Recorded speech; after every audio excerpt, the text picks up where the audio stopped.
My idea was always that if the Bible is true and if God is God, then the truth is fundamentally unfrightening.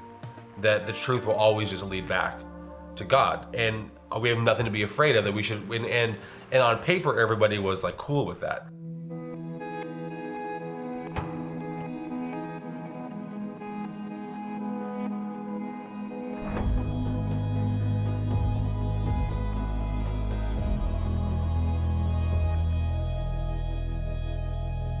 Yeah, so I had a pretty traumatic childhood, from my mom passing away to just kind of being one of the poorer kids in the town to, being raised by a single dad to having a really bad speech impediment.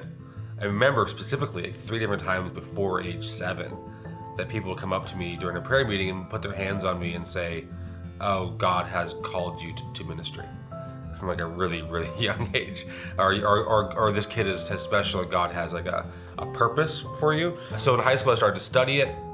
I started to really get into kind of the history and reading the more deeper theological books, and I started to teach youth group. I, this whole time, thought my purpose was that I was called to ministry, like that God had a plan for my life. And so in high school, I had good grades and good SAT scores and stuff, but I never once thought about ever doing anything but ministry.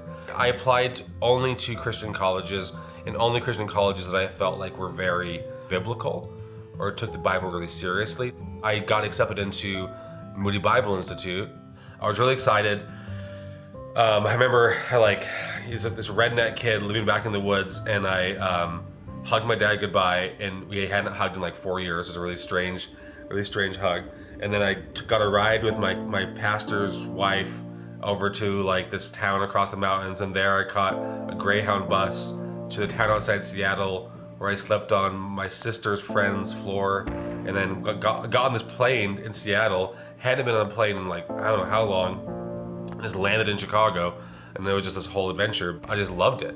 Everyone there was as serious about their faith as I was. And it was a group of people who had always been like the high school leaders, or the true believers. I could debate theology late into the night. People actually cared about it, and so it felt like camp. It felt like I guess like a nerd culture in any way. Like you have like Comic-Con, but this was like Comic-Con for like fundamentalists. It was great to be there, and you got a chance to really look at the Bible really closely, and you were exposed to lots of different theological arguments, and you started to realize that the theology that we were handed down from our pastors, or me from my dad or whatever, was a pretty modern interpretation, and there was this kind of sea of various interpretations, all of which were literal. Over the past, 2,000 years of Christian theology, all these men, they're all men, practically, all these men came to very different conclusions, all of them trying to take the Bible at face value. And so I think at that point, doubts start to enter. Every thinking Christian has doubts. Every thinking Christian comes to things where they say like, this doesn't add up. And you read a passage in the Bible where Moses tells the Israelites they can take all the young girls as sex slaves, and you're like, that's not. And so you talk about it with people, and they say, oh yes, we have doubts, and having doubts is part of faith. And to Moody's credit, in the beginning, my doubts were not poo-pooed.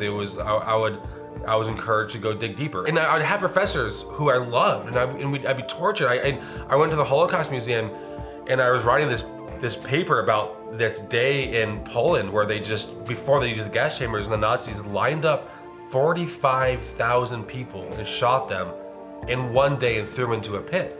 45,000 people, and I became overwhelmed by this, and I was like, how could this bring God glory? The most honest professors would look at me and say, I don't know. It's a paradox. And it's kind of like saying, I don't know, my faith makes no sense. I think that was the first year when you're a freshman, you're kind of having some of these surface doubts. And then when you start to get into these deeper problems, people start to be a little bit less cool with your doubts, and they start to say, hey, you seem a little bit like cynical, or maybe like, how's your spiritual walk? And she started to kind of say that, oh, if you're having these questions philosophically about the core tenets of Christianity, then probably it's coming out of a sin problem in your life, or probably it's coming out of a lack of being in community. Like, are you in church? Are you being mentored? I felt like that was condescending, because when I was living in community, and some of the things I had with men on my floor, when we held each other in debt, I didn't masturbate for a year and a half. Like I took it seriously. When you leave the faith, people are so quick to say they were never a true believer. And I was gonna be like, fuck you. Like I was 18 years a believer, and I was willing to go into like the mission field. I was willing to live in poverty. I was willing to be laughed at. I was willing to be an outsider. Like, I would argue about creationism in my public high school. It wasn't a Christian, I wasn't in a Christian bubble. Like, I was willing to go out there and like crusade for my faith, and I was willing to be mocked. Like, I was in the coolest thing that happened to me in my life was that I was good at music, and I was a good songwriter. And in high school I was in a band, and we were like good, and like cool kids thought we were good, and they would come to our concerts, and we were like getting like a following. And then one night after youth group service, I heard God's voice tell me to quit the band, and I did. Like, I gave up the thing that I most loved in life because I believed in God. And so I'm always resentful of the idea that you only leave the faith if you weren't a real Christian, or because there was sin in your life. Like, it'd be convenient if that was true. I think the reality is that everything in Christian has doubts. And the reason that I love the faith is not some foreign doubt that you haven't thought about. I love the faith because of the doubt that you have yourself as a Christian. Like, there are things that worry you sometimes, and then you find a way to dismiss them. But for me, those kept coming back and kept coming back and kept coming back. And I think there's an idea that most people have thought about this really basic problem of like, how could God be good and there be all this suffering in the world? People think about that when they're in 8th grade or 6th grade, it comes up. And so because that's like a basic question, Christians just dismiss it as, oh, I've heard that before. And I'm like, you've heard it before, but have you answered it? Because that's what I kept coming back to, is like, how could God both be good and all powerful? And the first answer that they give you is that, well, God made a perfect world, and then God gave humans free will because he loved them so much. He gave them free will. Because of their free will, human beings did this completely unpredictable thing where they sinned. And this sin is responsible. That Adam's sin, which we inherited, is responsible for all the rape and genocide and murder. And then it works into your guilt complex. And you're like, yeah, I masturbate and I lie sometimes, and I self-aggrandize, and I like the sound of my own voice, and so I'm also wicked. And you think about your sins, putting Jesus on the cross, and you meditate on that. And I'm no better than Joseph Goebbels or whatever. Like, I am Hitler myself. Even Sufjan Stevens, because he was a Christian, sings that song, John Wayne Gacy Jr. Like if you're looking at my floorboards, I'm like, well, what are we really gonna find, Sufjan? So they try to answer this problem of like, why is evil in the world, is saying it's humans' fault.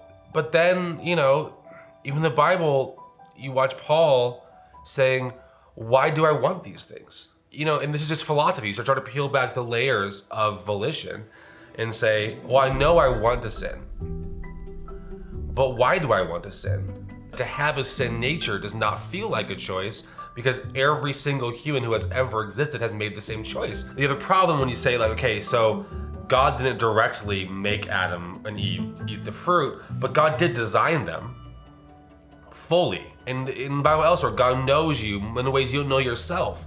God knows what you're gonna do before you do it. So I kept coming back to the story of the fall looked a lot like a mousetrap, where God had designed a mouse to like cheese, put a bunch of cheese in the trap, saying, don't eat the cheese in the trap, knowing that they were gonna eat the cheese in the trap because he designed them to want the cheese. And then when they ate the cheese, like, I told you don't eat the cheese. Now I've gotta destroy the world and do floods and I have to die, and like, but did you not see it coming?